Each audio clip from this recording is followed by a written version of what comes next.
So, Nintendo can take all the time they need with the Breath of the Wild sequel, all on that in its development, but what the hey. It's St. Patrick's Day, my third straight one in the situation, and it's now or never for me.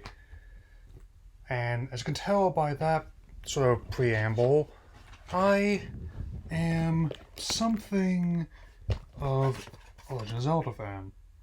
Of course.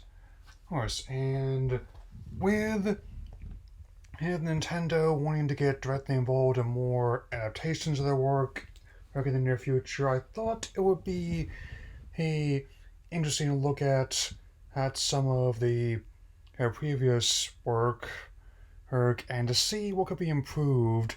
So with this in mind, I'm definitely going to be doing like the Legend of Zelda cartoon, which was part of Friday's Super Show in late 1989. And even though only the first two games are out of the time, it's definitely quite the interesting experience for all the wrong reasons. So let's look at all 13 of these segments and go over why Legend of Zelda cartoon has aged like Lon Lon milk. Series was produced by DK Entertainment, now known as Media Wild Brain, their latest rebrand, and is a, shall we say, pretty loose adaptation and also not the best anime series as Omered. I mean, I know it was the late 80s, so limitations in place, but even by that metric, I mean, it's not just like a cheesy, hey, one to our modern lens. It was actually considered to be like that at the time as well. And that being the case, I've been looking at all 13 episodes, so let's start right at the beginning with the ringer, her, which is apparently he enters in a magic competition, and most of the episodes are in this kind of situation where they're vying for the Triforce of Wisdom and Power. I guess the Triforce of Courage hadn't really entered the canon yet, and on the shenanigans that ensue. I will say this mean Bob Forward, who I mainly know from working on Beast Wars as well as X-Men Evolution, and definitely he I'll just say I was glad he was able to keep improving after this, and he was also involved with fellow 80s series He-Man Master of the Universe, as well as She-Ra, Princess of Power, as well as the movie and Christmas special. Also, it's not like he was inexperienced with writing, getting in a fantasies with limitation at the time and against them, but it's still something that would have been a nice model to follow. And as for the Princess line, medic as it is, it's a symptom of the show's problems with characterization, but it's not the cause. I'm being totally honest. Yeah. And in the case of episode 2, where cold spells, where her Link tries to fake sick and get out of spring cleaning, which again, given the circumstances in which I'm recording this, is definitely not something that would work under these circumstances at all. I mean, even and though I've had my shots and my booster, I'm still trying to rein in the chaos of this place the best I can. And as for Sprite, who is like the main fairy representation in this, I mean, apparently Miyamoto wasn't a big fan of Navi, as great a game as Ocarina is I can only imagine, and that the fact this show is not canon into who the verse, and I'll get more on that later, he's even less a fan of Sprite, just and this is me kind of spitballing, Yeah. Episode 3, White Knight. Hey, it's mean. Not even gonna touch that one. I know there's an easy joke there, but I'm above it. Besides, there's other ones I'm not above, like his name is Prince Facade, which is pretty subtle, as in not. But with this being the case, I think I'm gonna take to calling him Prince Valium instead, given how ineffectual it ends up being in this case. Wait, what kind of hero is not willing to get dirty? I mean, he would really not like some of the newer games and how they've done. And all the things he's gotten covered in. I also would like to know that one of the recurring things that Link wants out of Zelda is a kiss. And even by 1989 standards, yeah, it comes off kind of like a sitcom more than anything, and in which, basically, hey, imagine maybe with children if, hold on, like play less like fantasy characters and more like fantasy version of Alan Pay Bundy, only it's Link that wants some, and Zelda never wants to give him any. I'm not technically being insulting, but being accurate here. With this in mind, let's move on to the next episode, Kiss and Tell. So, and apparently, there's like involves a Gibdo and and also features like a recurring image like Leok in this one. And as an adaptation, just gonna let people know right away, the color schemes aren't filled in correctly. Technically, its eyes are yellow when they're usually red in the games, and also, the spelling's even different. So, nice job making a show for fans who totally won't know this is wrong, like I just did. But anyway, hey, Link's turned a frog in this one. Han can only be broken by a kiss. And what can I say? Let's just say it's like something like Prince Naveen situation. And I mean, it certainly doesn't have like the jazz music again either. Or the lush setting in New Orleans. Either. Might as well keep moving along. Yeah. And that being the case, let's keep going. Episode 5, same for the unicorn, and the kings also ends up being kidnapped, and it's also involves mummies. It's ended up being like less more in the Dark Universe, and a little side note, apparently someone overdubbed clips from the series instead of in particular with Beavis and Butthead dialogue, and the fact that it actually fits alarmingly well definitely tells you something about this, and yeah, it's not intentionally funny, but I do get laughs out just because of like how the production value has been so loose. One of the episodes just talked about and features Link's sheet changing color and blending into his tunic. Yeah. And episode 6, where that sinking feeling, where the castle is, and I'm not making this up, pulled underground by a giant magnet.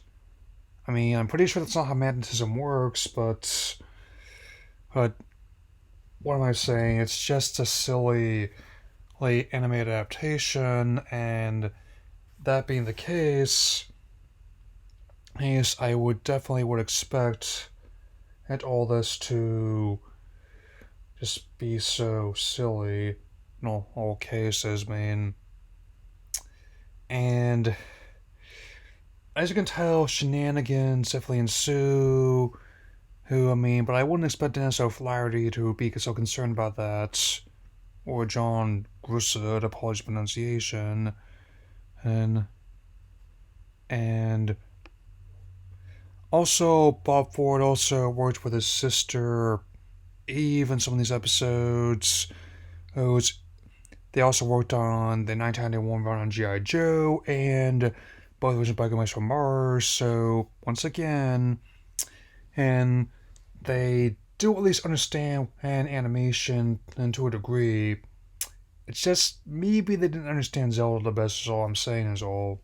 Yeah. Episode 7, Doppelganger. So a magic mirror on the wall comes up one of the most hackneyed plots of them all. Or a a it captures her and places her with an evil clone, which Link only notices when, like a vampire, she doesn't have a reflection in the water. Or I mean, of course, real real galaxy brain you got there, Link. I mean, even though each game depicts him differently, especially given how many they've released, including ones in my lifetime alone, but they typically don't depict him as this much aloof, of nitwit at least. It's definitely he, not one you would consider her that much. And in all things considered, it just gets kind of sillier from here, folks. Yeah. Case in point, Underworld Connections, where Link not only sleepwalks, but also he sleep hookshots nearly into Zelda's bedroom, somehow, and he apparently wears heart boxers. I guess for the Breath of the Wild timeline, which, even though it has been placed on there, I'm just going to presume is one of the ones where Link fails to save the day in Ocarina. He apparently has the same boxers that Shulk has, because apparently Monolith Soft worked on both this, even though I really do not care about Xenoblade, at all. It's where apparently some Vyres break the Triforce of Wisdom into pieces, and they have to gather them again. And so, of all the things to adapt into the show, I wouldn't expect to turn like gathering the piece of Triforce into something as mundane as a fetch quest. And I also know that other people always point this out, but why does Ganon teleport so much in his lair? Couldn't he just walk? Or is that too mundane for him? Because ironically, he's making teleportation seem mundane, even though it's a pretty otherworldly power, all things considered. Yeah. Okay, and there's also stinging a stinger, or as I like to call it, it's the Sting 3, the color of rupees, where Link is conned out of his enchanted sword by Aboriginal Sleaze Nose, and I personally prefer Beetle, but that's just me. It's like, oh, yeah. Actually, my Beetle's looking pretty good. And even though you can fire off these rays in the newer installments when you're at full health, I'm just kind of spitballing here. You could maybe use a sword as a sword, and again, and the one of the haters did write for He-Man, so it's not like it was impossible to make it work within limitations of the time. Like, again, I know this was a time when G.I. Joe had the laser guns, but even they could still have, like, contact when they were using melee attacks, at least on that show. Yeah, there were reruns when I was younger. I did watch them in earlier times before they started being uploaded officially by Hasbro and everyone else. He does get the sword back, even though it still doesn't make a whole lot of sense. The creative liberties are taking it all. it definitely begs a question. Apart from the names, some of the ideas, is this show anything like the video games that it's allegedly adapting? You had to wonder sometimes. Yeah. So 10, Hitch in the works, where Link is apparently thinks he just lays around, even though the maintenance man, who's the only one in the entire castle, mind you, is helping him, and when actual Moblin's trying to get her, I don't know why he doesn't just help corroborate the story. Like, even though he's scared, he saw it happen, which is kind of cuckoo to me. And especially with the mecha that he works on which is basically a discount version of the Tin Man, and the plots in this one are definitely just throwing everything in the hand of the wall and seeing what sticks. But unfortunately, not all of it is sticking, and they use it anyway. Still, some of the shenanigans do, like, the intended running gag doesn't really do much for me, but just how Banane is in an early era of the franchise does get a laugh out of me. Some points.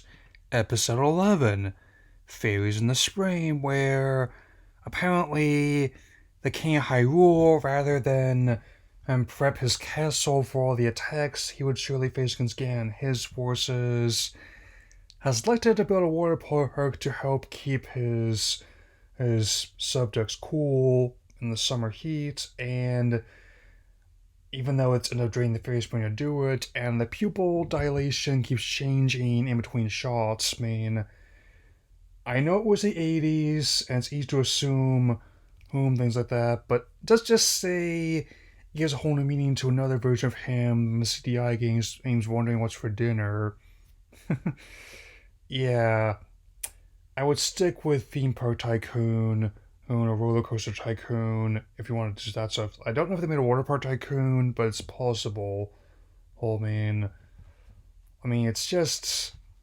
And the other fairies are definitely another reason why I'm kind of grateful they don't always talk either. It's just.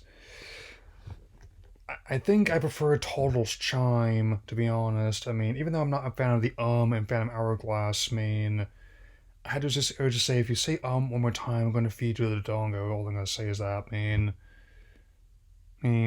That's just personal preference. So the last couple episodes are kind of interesting position, and we've got one.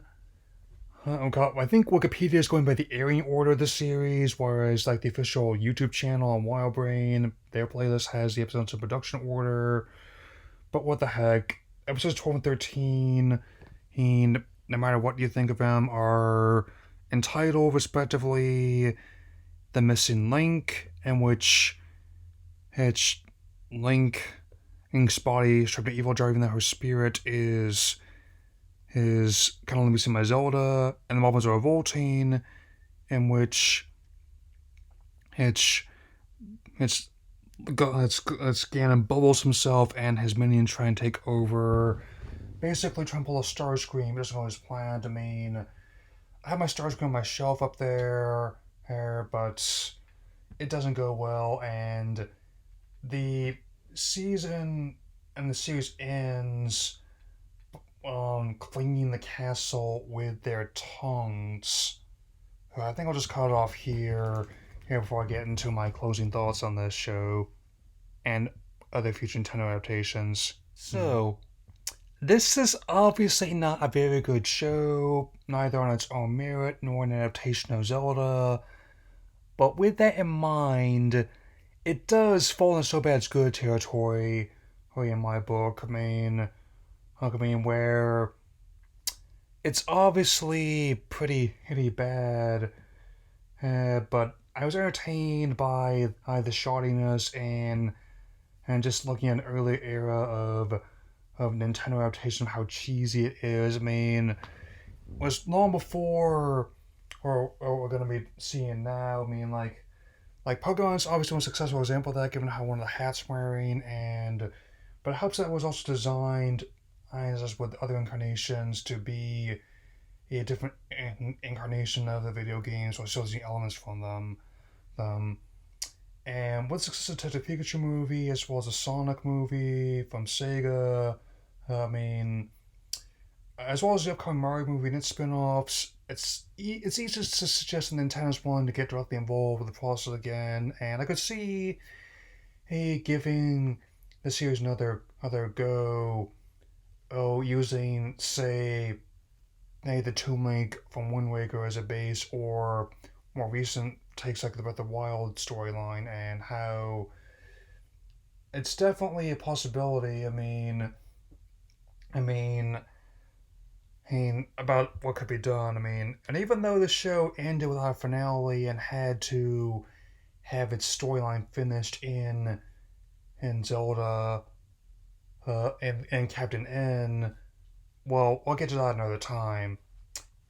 I may even do like the Mario cartoons, maybe Super Show another time. So anyway, that'll be all for now. I'll definitely see you soon with my look at the first part of the Mario Kart 8 Deluxe Booster Course Pass.